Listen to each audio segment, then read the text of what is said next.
Hey everyone, today we're taking a quick look at the cyberpunk 2D platformer Sanabi. Developed by the South Korean studio Wonder Potion, this game really surprised me with just how well put together it is. At first glance, it might seem like another pixel art indie platformer, but what sets it apart is its grappling hook movement system. You swing, dash, and pull yourself across levels with your prosthetic arm.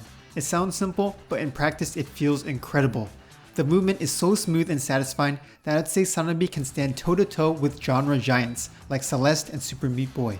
Whether you end up preferring it to those games though will come down to taste, but what's undeniable is the level of craft here.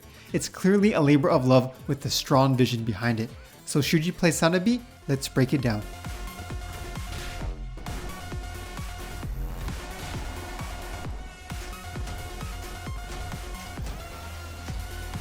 Sanabi takes place in a neon-soaked cyberpunk city where you play as a retired soldier with a prosthetic arm. You're tasked with hunting down a mysterious figure known only as Sanabi. Along the way, you're partnered with Mari, a sharp-tongued young hacker, and together you begin uncovering the truth about what happened to the city's missing population. What caught me off guard is just how strong the story is. I expected a lighter narrative wrapped around platforming challenges, but what you get is one of the better plots in the genre. The bond between the protagonist and Mari anchors everything, and the game uses flashbacks and dialogue to strong effect in gradually revealing the soldier's tragic past. The dynamic between them works a lot like Joel and Ellie from The Last of Us, a hardened survivor paired with a younger, more energetic counterpart. Their banter feels natural, and it makes the cyberpunk mystery feel grounded and human. Sci-fi stories often get lost in abstract world building, but Sanabi keeps you invested by focusing on its characters first. And it works. More than once I was genuinely surprised at how effective the emotional beats are. The game explores grief, responsibility, and companionship while still pulling off satisfying twists and reveals. It's a narrative that complements the gameplay instead of distracting from it. For a 2D platformer though, gameplay is everything, and I'm happy to say that this is where Sanabi shines the brightest. The grappling hook is your entire toolkit. You'll swing across chasms, dash into enemies for instant executions, and chain movements together in a way that feels effortless once it clicks. There's no separate attack button. Combat is baked into the traverse. Dash at an enemy, they die instantly, and later you can even launch off them to create new paths. It's an elegant design that keeps you focused on flow rather than juggling extra mechanics. Levels start simple but quickly layer on the hazards, collapsing platforms, robotic worms, electrified zones, and stage-specific twists. Each new mechanic feels like a natural extension of the grappling system rather than a gimmick. With the crazy flexibility of the grappling hook mechanics, the skill ceiling to become absolutely insane at this game is definitely there. If you like to grind and optimize routes, there's a lot for you to chew on here. I, on the other hand, am absolutely terrible at this game, but I still had a lot of enjoyment seeing my own skills improve bit by bit over time. Hitting swing after swing and then dashing all over the screen breaking enemies' necks gets exhilarating. Sanabi clearly understands how to get players into that meditative flow state, with so many well-constructed sequences that make you feel like a badass.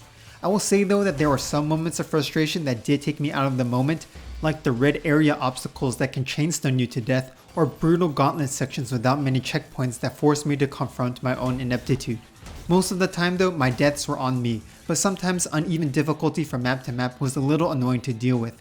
One of the most annoying parts was the section of a gauntlet where a laser basically spawn camps me if I didn't hook away right away. Thankfully, these moments of frustration are relatively rare and the highs far outweigh the lows.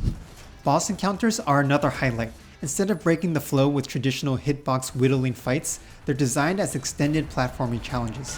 Take this one fight here where you have to grapple onto orbiting orbs, swing between platforms to avoid massive attacks, and then time a dash straight into the boss. It feels less like you're fighting a separate gameplay mode and more like you're being tested on everything you've learned. No gimmicks, no awkward systems, just pure mastery of the grappling hook mechanics. The result is that bosses feel like climactic tests of skill rather than interruptions. It's a smart design choice that keeps the entire game cohesive. They aren't overly common and are spaced just right to really test you when it matters. Visually, Sanabi nails that cyberpunk aesthetic. The pixel art is rich with detail. The environments are drenched in neon glow, and the animations give every swing and dash weight. The soundtrack leads into moody synths and industrial beats, perfectly complementing the atmosphere without overwhelming it. It's stylish, immersive, and distinct. Where the presentation stumbles a little bit though is the cutscene pacing. For how strong the story is, some dialogue sequences drag on longer than necessary. You can skip them, but then you risk missing important character moments. I wish more of the story had been delivered in-game while you still had control, similar to how it's done in Half-Life 2 or even Hollow Knight. It would have kept the rhythm tighter while preserving the narrative weight. At the end of the day, Sanabi is a standout indie platformer that deserves way more recognition. It has a heartfelt and surprisingly layered story anchored by the bond between the protagonist and Marty. It has gameplay that's fluid, precise, and endlessly satisfying.